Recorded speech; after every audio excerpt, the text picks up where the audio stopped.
Dis à ton voisin, félicitations.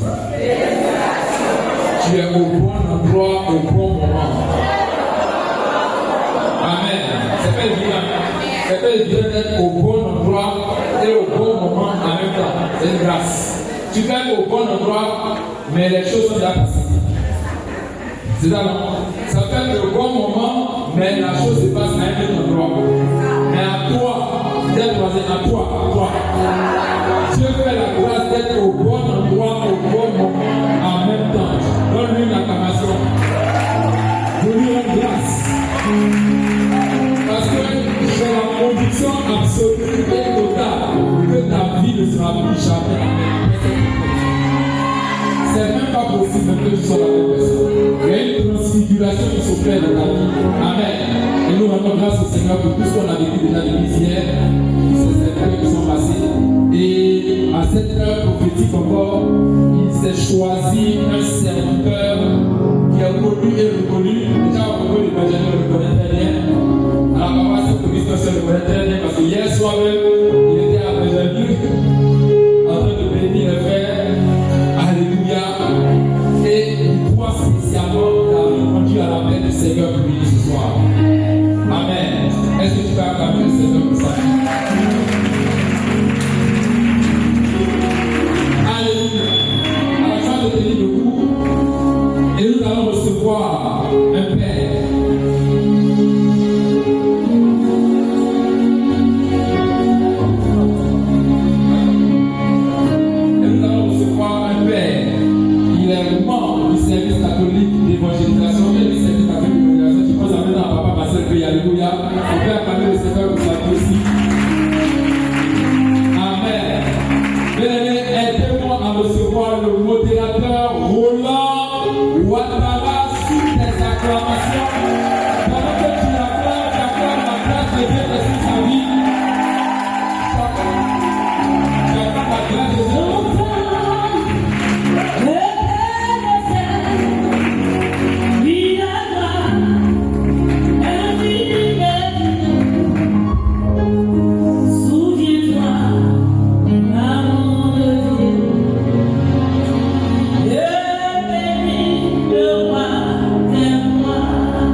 Je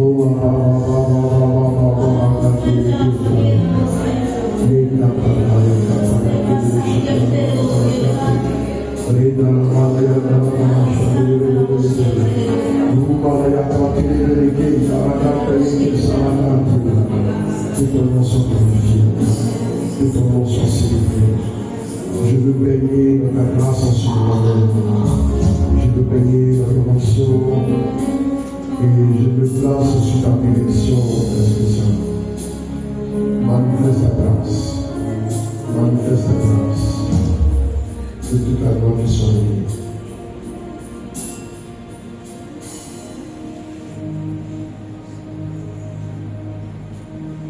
Alléluia. Est-ce que quelqu'un peut acclamer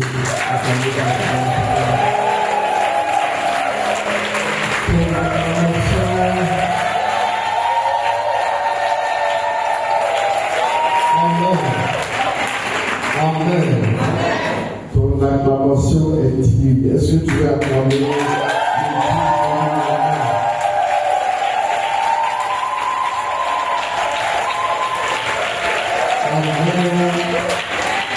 Amen. Dis à quelqu'un, tu es béni. Tu es béni.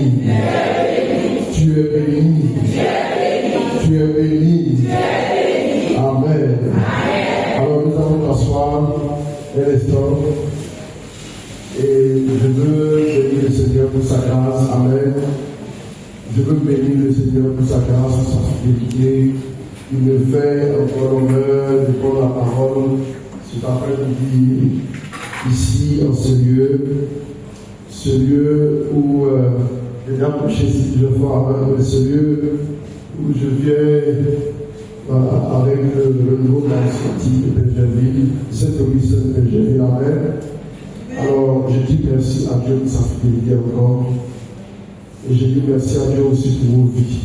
Et je voudrais dire, rendre grâce à Dieu pour la vie de son serviteur, le berger Simon. Amen. On va acclamer Dieu pour sa vie.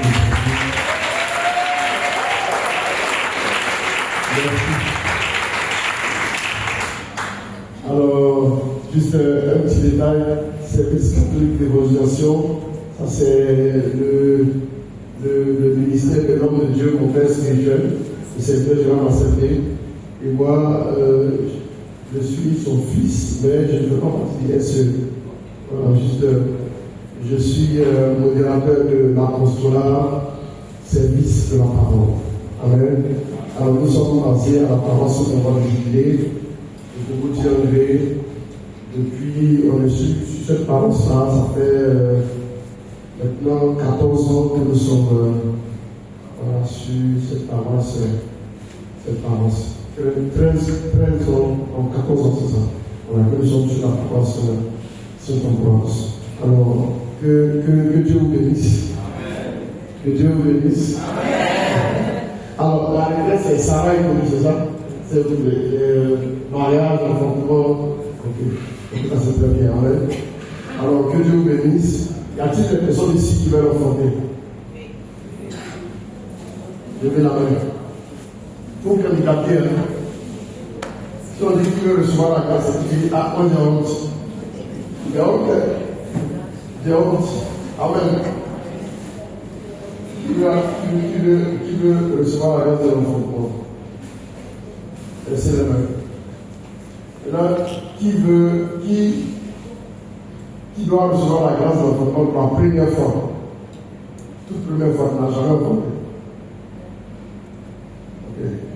Après, vous allez nous aligner. C'est que le Seigneur m'a mis avec la main faire. Amen.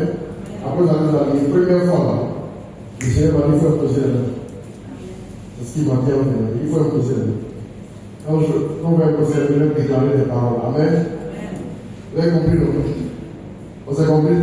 Voilà. Maintenant, les autres qui ont levé la main tout à l'heure, ce sont les personnes qui veulent lever notre enfant. On se s'attend, c'est ça?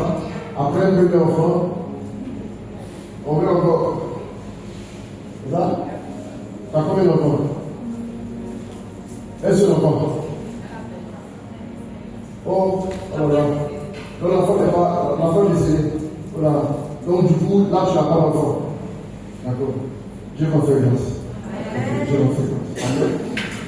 J'ai intercédé, je suis rentré à la maison, il était 1h, 2h, et puis, il était 1h, quelque chose comme ça, 1h par là, et à un moment donné, j'ai terminé mon rosaire et je voulais me coucher, et j'ai senti fortement dans mon cœur, et ça je vais vous le dire, j'ai senti fortement dans mon cœur, en réalisant le thème, j'ai senti d'intercéder pour les personnes qui allaient venir ici pour l'enfant. C'est ça que j'ai demandé ça avant le procès. J'ai senti d'intercéder. J'ai vu une femme qui était très triste. Je l'ai vu pleurer. J'ai vu pas mal d'images après avoir prié. C'est ça que je vais vous dire. Vous avez compris? Voilà. Le Seigneur m'a dit, cette retraite-là va marquer le commencement de quelque chose dans la vie de toutes les personnes. Quand je vous donne. Donc finalement, de fil en aiguille, j'ai donné à 5 heures du matin à l'intercession. Et qui a dit de cette esprit-là, quand je me crois, je disais hier à Bénédicte ici que Dieu n'est soumis à aucune loi naturelle. Aucune. C'est ça qu'on dit surnaturel. Dieu n'est soumis à aucune loi naturelle. Que nous les hommes, on a faim, on a sommeil, on a soif, quand on est fatigué, on grandit jusqu'à un moment donné, on ne peut plus dormir. Dieu n'est soumis à aucune loi naturelle. Donc comme il agit là, les lois naturelles c'est pour toi. Sur lui là, il n'y a pas de loi qui lui dit d'arrêter ici, tu commences ici. Tant qu'un homme lui donne l'autorisation par sa foi, Dieu continue d'opérer avec puissance et il obtient des résultats qui vont ébahir les hommes. Amen. Pourquoi? Parce qu'il veut que la gloire nous revienne. Ce qu'un homme ne peut pas faire, c'est ce que Dieu va réaliser pour que tout le monde reconnaisse que c'est la gloire de Dieu qui s'est manifestée dans ta vie au nom de Jésus. Amen. C'est ton jour qui a quelqu'un, c'est mon jour qui a compris. Maintenant, l'esprit aussi des gentils. Ce n'est pas un fragment seulement il voit aussi le mariage. Amen. Il y a des gens qui sont là, qui attendent le mariage. Vous vous enlevez la main. Vous qui vous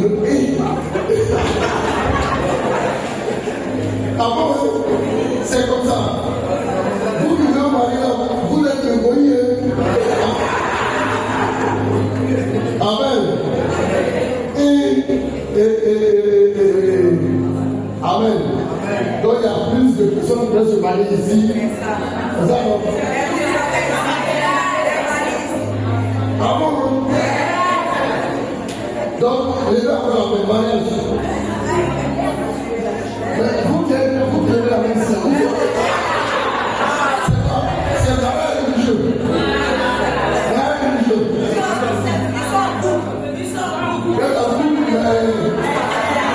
Vous étudiez. D'accord. Au à l'université, on va faire l'université. Tout le monde aura son diplôme et c'est fini. Amen. On va fermer. Voilà. Amen. Que Dieu vous bénisse. Que Dieu vous bénisse à mon amour. Alors, est-ce qu'il y a des personnes qui n'ont personne dans leur vie même? C'est-à-dire toi-même dans le vie. Mais là, vous êtes allé dans son fond. D'accord, ok. D'accord. Je vais poser la question parce que le Seigneur m'a mis un peu de déclarer tout à l'heure. C'est pour ça que j'ai plus le temps de voir heureux dans la chose que je peux dans la main. Dis à quelqu'un, c'est mon jour, je t'ai dit dans son Amen. Amen.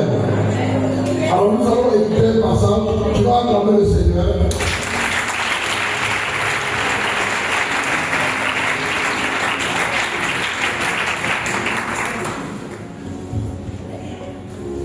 Amen. On va écouter un passage qui est tiré de 1 Roi 3. Alors, nous connaissons bien cette histoire-là. Ces deux femmes qui se sont disputées à cause d'un enfant. Vous connaissez l'histoire qui a été tranchée par Salomon. Donc, vous ne pouvez pas tout lire. On va prendre juste une partie.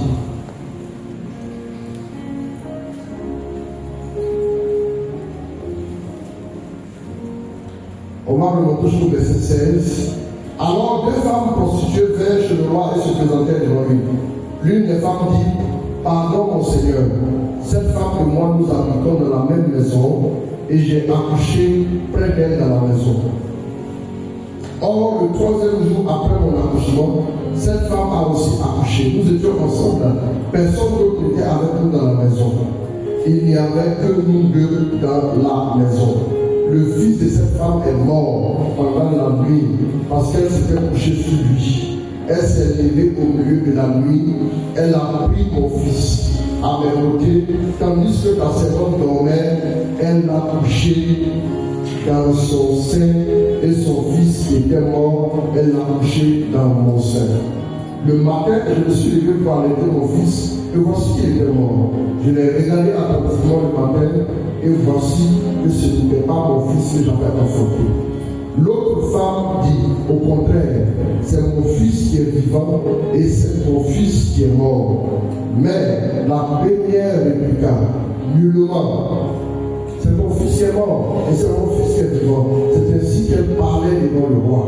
Le roi dit, l'une dit, c'est ici mon fils qui est vivant et c'est ton fils qui est mort. Et l'autre dit nullement, c'est ton fils qui est mort et c'est mon fils qui est vivant. Le roi ajouta, cherchez-moi une épée. On apporta une épée devant le roi. Et le roi dit, coupez en deux l'enfant vivant et donnez-en la moitié à l'une et la moitié à l'autre.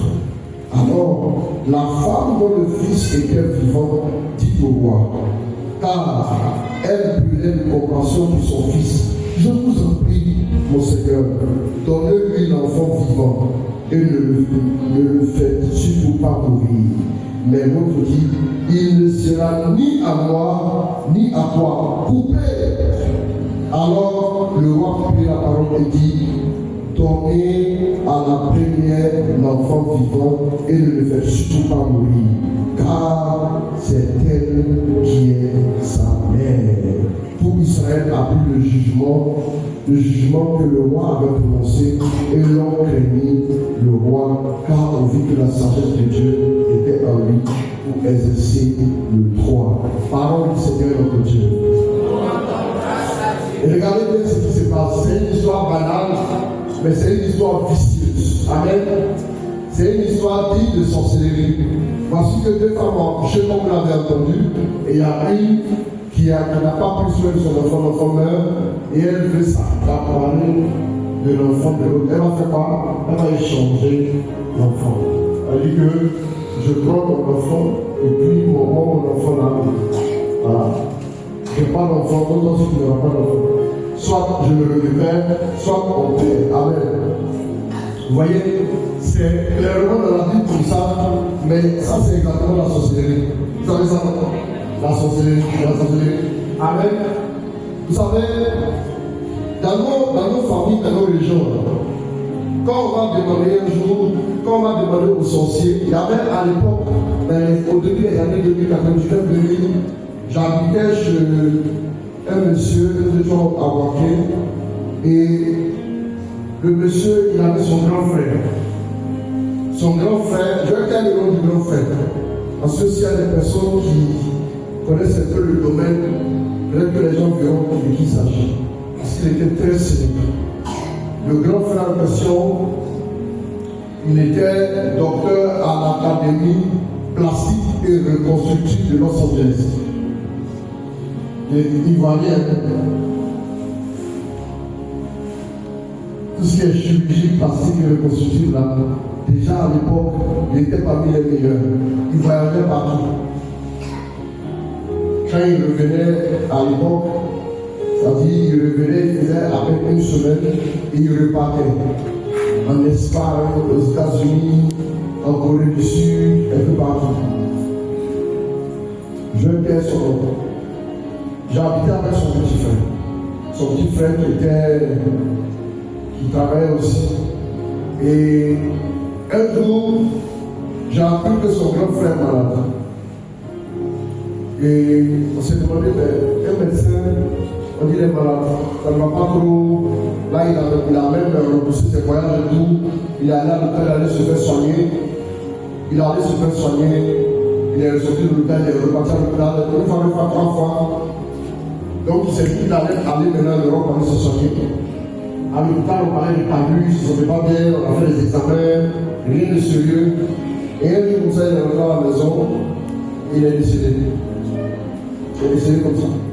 Le grand médecin, le très grand médecin. Vous savez ce qui s'est passé? Pendant cette funéraille, ils sont tous allés au funérailles. Et alors qu'ils étaient là, vraiment, l'atmosphère était tellement lourde là. Tout le monde savait qu'il y avait quelque chose de bizarre. Et vous savez, le petit frère, quand tu parlais papa, il a dit à papa, il n'avait pas accepté la mort de son frère. Il a convoqué tous les autres frères, ils vont aller parler avec les parents. Lui n'avait pas accepté ça, c'est trop difficile. C'est je me rappelle même des funérailles. Vous savez ce que le père a dit? Le père a dit, ne cherchez pas loin. C'est bon. Les enfants étaient tellement sidérés. Dans toute la famille, c'est lui qui était le plus brillant. Il a été major. Tout son fils était major. Il a été major. Il a évolué, major. Il a fait la fac de médecine. Il n'a pas fait ça le dimanche.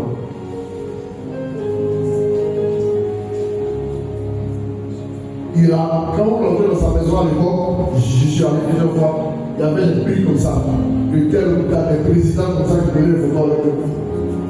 Des prix partout. Vous savez, il y a des gens qui ont une étoile. Il y a des gens qui ont quelque chose sur leur vie, ils brillent. C'est-à-dire que mettez-le dans un lieu bizarre, il sera toujours leader. Même s'il n'est pas favorisé, mettez-le, il arrive sur la plaine des pieds. D'ici quelques temps, vous allez voir que c'est lui qui va monter. Il y a des gens comme ça. Ils ont ça sur leur vie que vous verrez. Si, quand vous comprenez ça, ne les amusez pas, ça ne sert à rien. Si vous les amusez, ça ne va rien changer. Ils vont toujours avancer. Quand vous rentrez dans sa maison, il y a une pièce spéciale où il a mis des photos avec des présidents, des ministres, des récompenses. Il est allé pour des interventions vraiment partout. Vous savez ce que le papa a dit?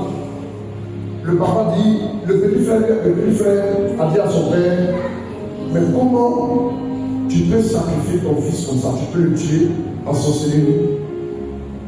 Pourtant, ta maison, c'est lui qui a construit la maison. Pourtant, il t'envoie l'argent tout le temps. Parmi nous tous là, personne ne te donne autant d'argent que lui. Vous savez ce que le père a dit? Il dit, tu mets ton fils au monde. C'est quel fils tu mets au monde? Et puis, tu le vois rarement.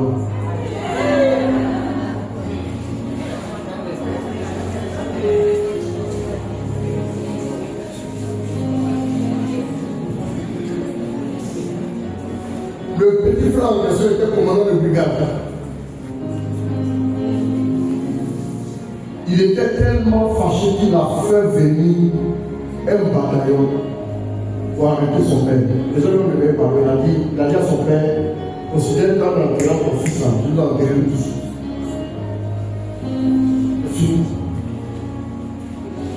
Il a dit, c'est pas quelqu'un qui a tué son fils, ils l'ont poussé à un confrérie. Comment on peut expliquer ça? Excusez-moi, comment on peut expliquer ça à quelqu'un? Ça va. Comment on peut expliquer ça à quelqu'un?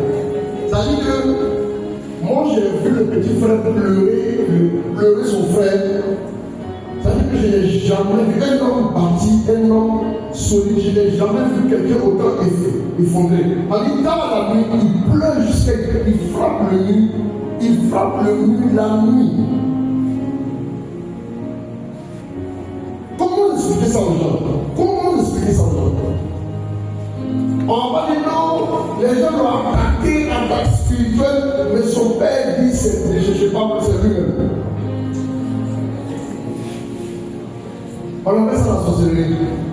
Je veux expliquer une chose. Comment on peut comprendre? Une maman qui met son enfant au monde, une maman qui met son enfant au monde, et l'enfant grandit. Elle aime l'enfant de tout son cœur. Écoutez-moi bien. Elle aime l'enfant de tout son cœur. Si on dit qu'elle n'aime pas, c'est faux. Elle aime l'enfant de tout son cœur. Et puis à un moment donné, l'enfant grandit, il réussit. Il est directeur de société. Il est payé à 8 millions par mois. L'enfant a des voitures. L'enfant a construit une maison pour sa maman. L'enfant a acheté une voiture pour sa mère. Et puis un jour, elle le sacrifie en société. Ce que je vous dis, elles ne sont pas des frères demandés, elles sont les frères qui sont frères. Comment expliquer ça? Vous savez ce que c'est de ce qu'on a dit? Vous savez ce que le Saint-Esprit m'a dit? Je vais introduire mon message. Écoutez mon Dieu. Vous savez ce que le Saint-Esprit m'a dit? Le Saint-Esprit m'a dit, il y a le sorcier et puis il y a le système de la sorcellerie. C'est différent. Écoutez très bien. Le sorcier et puis le système de la sorcellerie, c'est différent. Le sorcier, là, il est un maillon, un petit maillon dans tout le système. Ça veut dire que le système le dépasse. Lui, là, c'est le système qui fait que, malgré l'amour qu'il a pour son enfant, là, il est obligé de le sacrifier parce que c'est la loi qui est établie de génération en génération. Malgré l'amour, il se sacrifie depuis le Dieu. Pourquoi il ne va pas bouffer celui qui est gagné, celui qui se trompe, celui à qui tout le monde envoie tout les faits de moi un peu d'argent? Et puis si vous voulez envoyer 1 million ce mois-là, il va faire 10 jours ça, l'argent est fini. Celui qui vous tire le pas, pourquoi on ne le bouffe pas? C'est lui qui va finir. Mais ceux qui sont bien, qui prient, qui avancent, je vous avance. Si vous arrivez à mettre la main sur quelqu'un qui vole très haut, ça veut dire que vous évoluez, ça veut dire que votre grade est élevé. Quand vous sacrifiez quelque chose de plus coûteux, votre grade est élevé en sorcellerie. Quand vous sacrifiez le moins coûteux, votre grade n'est pas élevé. Amen. C'est pour ça que les choses spirituelles en réalité, ce n'est pas la sorcellerie seulement. Les choses spirituelles là, ce que tu sacrifies, en fonction de la grandeur de ton sacrifice, le niveau spirituel